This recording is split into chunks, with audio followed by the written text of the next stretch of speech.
Bonjour à toutes et à tous.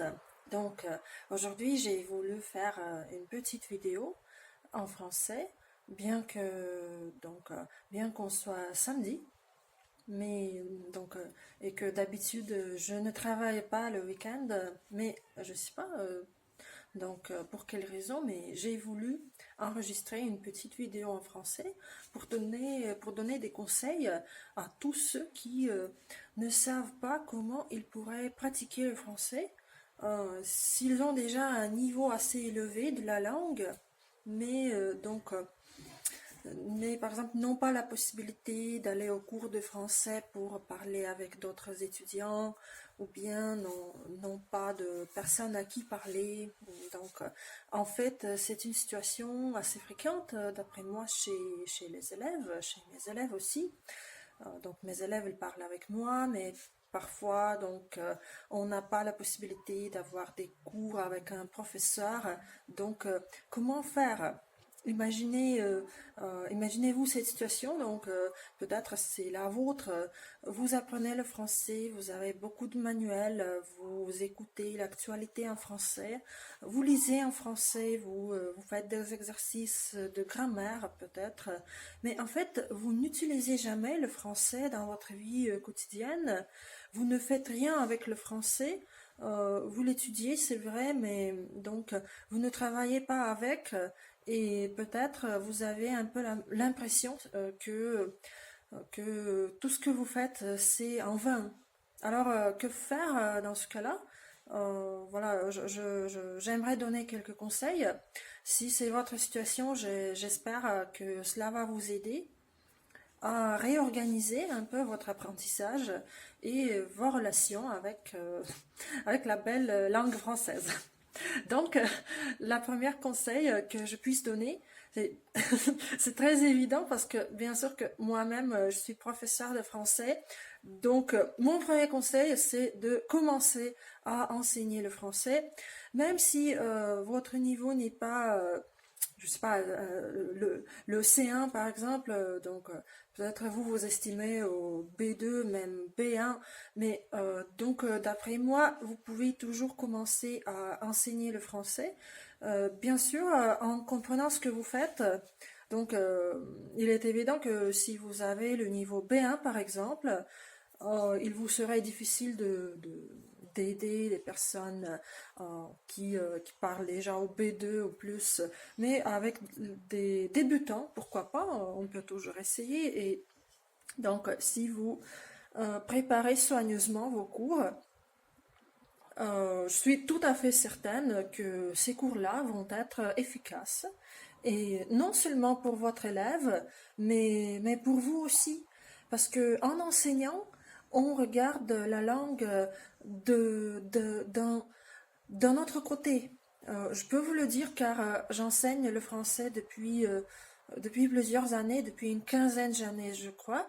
Et quand je l'étudiais, quand je l'étudiais, je l'ai étudié à l'école, je l'ai étudié à l'université, je l'ai étudié au cours de français aussi, je l'ai étudié moi-même. Mais quand je l'étudiais, je le maîtrisais beaucoup moins bien que quand j'ai commencé à l'enseigner. Parce que, en effet, si vous êtes enseignant ou enseignante, donc si vous êtes professeur, vous, alors vos connaissances deviennent plus profondes, vu que vous devez préparer soigneusement des cours. Vous devez expliquer, par exemple, les règles de grammaire, des règles de vocabulaire, la prononciation aussi aux étudiants, et du coup vous commencez à le comprendre, euh, donc à le comprendre beaucoup mieux vous-même. C'est pour ça que je donne à tous mes élèves qui parlent déjà, qui ont déjà un niveau assez élevé, je leur conseille toujours commencer à enseigner le français si cela vous intéresse, si bien sûr que seulement si cela vous intéresse, si vous voulez aider d'autres personnes à maîtriser le français, si vous voulez organiser des cours, si vous voulez avoir des élèves, commencez à enseigner le français. Je suis tout à fait sûre que c'est une méthode parfaite pour approfondir vos propres connaissances. Voilà, donc c'est ma première conseil. Peut-être je ferai un jour une vidéo plus détaillée sur ce sujet, donc une vidéo plus détaillée concernant l'enseignement du français, donc pour les débutants, pour ceux qui n'ont jamais enseigné. Donc, j'essaierai de donner des conseils aussi. Mais bon, je voudrais maintenant passer à mon deuxième conseil. Et donc, mon deuxième conseil serait le suivant. Faites la même chose que je fais maintenant, c'est-à-dire, vous pouvez entamer votre blog en français, que ce soit un blog écrit, donc plutôt avec des articles, des posts sur n'importe quel réseau social, ou bien que ce soit un vlog. Donc là où vous parlez, c'est beaucoup plus compliqué. Ce n'est pas facile de s'y décider, mais quand même, voilà, une fois commencé, vous allez voir que ce n'est pas si, ce n'est pas si effrayant, ce n'est pas si compliqué, ce n'est pas si difficile. Parce que en fait, si vous avez un blog où vous pouvez pouvez exprimer vos idées et les partager avec d'autres personnes.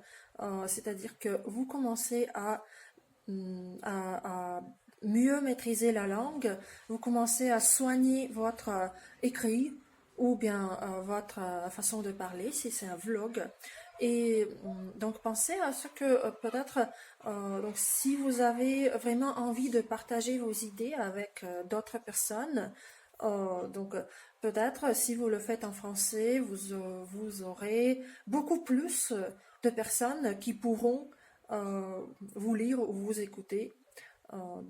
Parce que en fait, le français est une des langues les plus parlées dans le monde. Je pense que quelle que soit votre langue maternelle, sauf anglais bien sûr, en français vous trouverez beaucoup plus de lecteurs, d'abonnés, de personnes euh, qui s'intéresseront à vous. Donc vous aurez un plus large public avec lequel vous pouvez communiquer. Et je crois que c'est fascinant. Bien sûr, vous aurez des critiques, j'en suis tout à fait sûre. Vous aurez des critiques. Quelqu'un va critiquer votre façon de parler, vos fautes, votre peut-être, je sais pas, votre prononciation, votre niveau de français en général. Mais donc pensez à ce que il y a de la critique partout.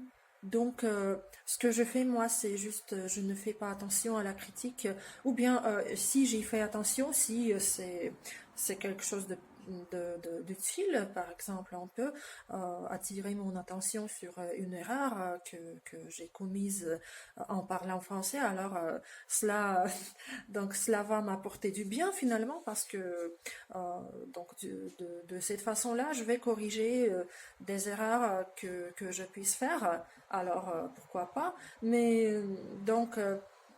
si la critique est tout à fait nulle, donc si c'est juste une critique pour critiquer, donc là, je n'y fais pas attention et c'est tout alors.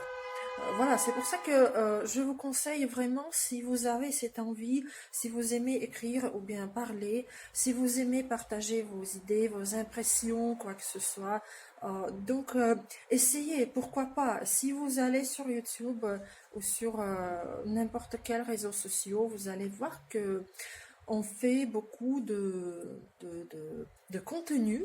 euh, et pas forcément en sa langue maternelle. Donc il y a beaucoup de personnes qui parlent une langue qu'elles ont apprise, qui n'est pas leur langue maternelle. Ça se voit. Oui, ça se voit, mais ce n'est pas grave parce que l'important c'est de pouvoir vraiment communiquer et utiliser le français pour une vraie communication, puisque quand vous parlez dans une vidéo comme moi maintenant par exemple, c'est-à-dire que vous communiquez. Mon objectif dans cette vidéo, ce n'est pas seulement de pratiquer mon français, mais c'est de vous communiquer une idée que je trouve importante. Et quand vous utilisez vraiment le français pour communiquer, pour, euh, donc, euh, pour aider les gens, par exemple, pour aider vous-même, c'est tout à fait différent de juste l'apprentissage. Voilà, c'est pourquoi je vous conseille vivement ce moyen.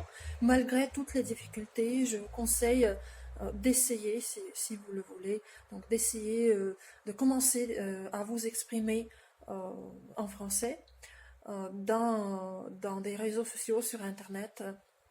Et je suis sûre que vous allez voir que, donc, que vous passerez au niveau supérieur, au niveau plus élevé de langue, parce que c'est inévitable si vous utilisez vraiment la langue pour les choses importantes.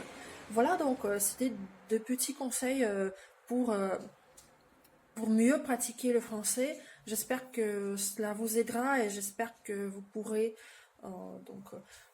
profiter de mes conseils. Et j'espère aussi que je vais faire d'autres vidéos dans peu de temps, parce que en fait, ces derniers temps, j'en fais rarement, mais donc j'espère que je vais en faire plus.